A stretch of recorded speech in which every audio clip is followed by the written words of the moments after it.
Welcome back to Houston Life. The clock is ticking as high school graduates all over Houston are counting down the days until they walk across the stage to get their diplomas. One of those grads is Glenda Dawson High School senior Faith Victoria Nee. She was born and raised in Pearland and took her first art class at just 4 years old. Today, those art skills have landed her a spot at the prestigious MIT, or Massachusetts Institute of Technology, where she'll be majoring in mechanical engineering. And Faith Victoria Nee joins us now with more on her accomplishments.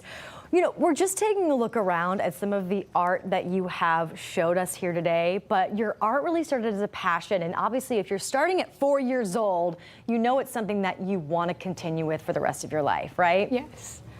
My parents first put me in my class at 4 years old, but after that, I fell in love with it, and it has been part of my life since then. And it's actually helped me with my other subjects as well. The creative thinking that comes with being in art actually influences your other subjects and helps with that. Absolutely. Lauren just mentioned that mechanical engineering will be your field of study at MIT. Some people might ask how you landed on that. So I love math other than art. I do enjoy math and science, and I found that I was pretty good at it in high school. And so I wanted to find a way to keep my art side, but also still pursue math and science. And I found that mechanical engineering, I attended a camp in the summer called Women's Technology Program from MIT, and it showed me that mechanical engineering uses hands-on tools and materials and experience that's really similar to art and uses that creative side, so that's how I chose the major. Super MIT cool. Is a prestigious, amazing accomplishment to go to school over there. Is that program kind of what helped you make that decision to say yes to them? Yes, I did.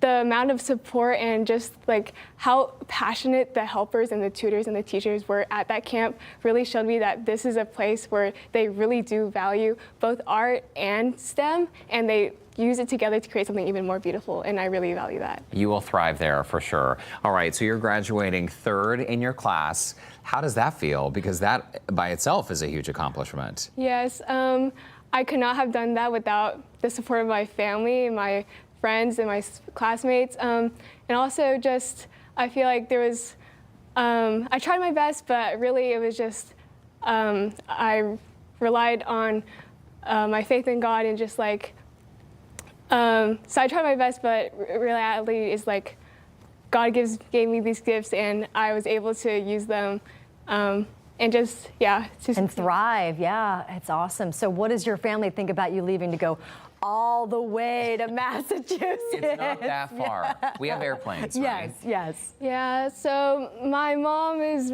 kind of upset, but my dad is excited and also upset. But the first year I'll be able to visit more often because there's more breaks. And yes, as you said, there's airplanes, so I'll come back.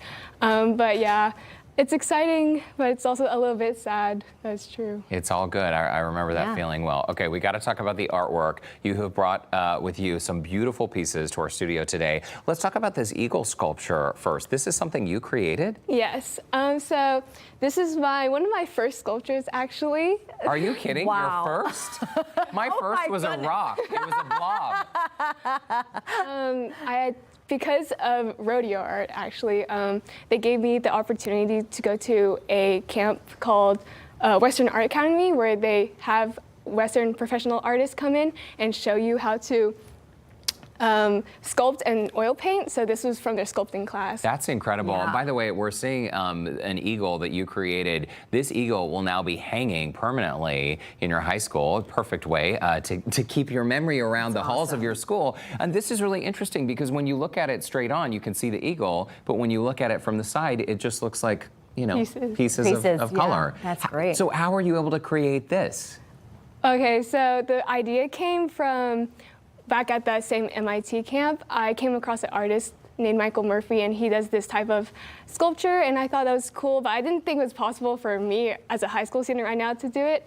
But I mentioned the artist to my art teacher, Mrs. Zutek at Dawson, and she was like, yeah, this is actually possible and you can do this. So I used a 3D computer software to design it first, called CAD, computer-aided design, and then I tested it with 3D printing, and then made a prototype by 3D printing it, and then we started the real process.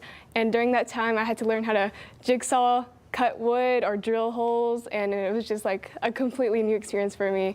It was really amazing. It sounds Wow. like you've nailed it already, but you mentioned the rodeo art. I want to talk about this. You're a 3-time Houston Rodeo and Livestock Show school art auctioneer. For people who go to the rodeo and they've walked down these aisles, they've probably seen a ton of your pieces there, right?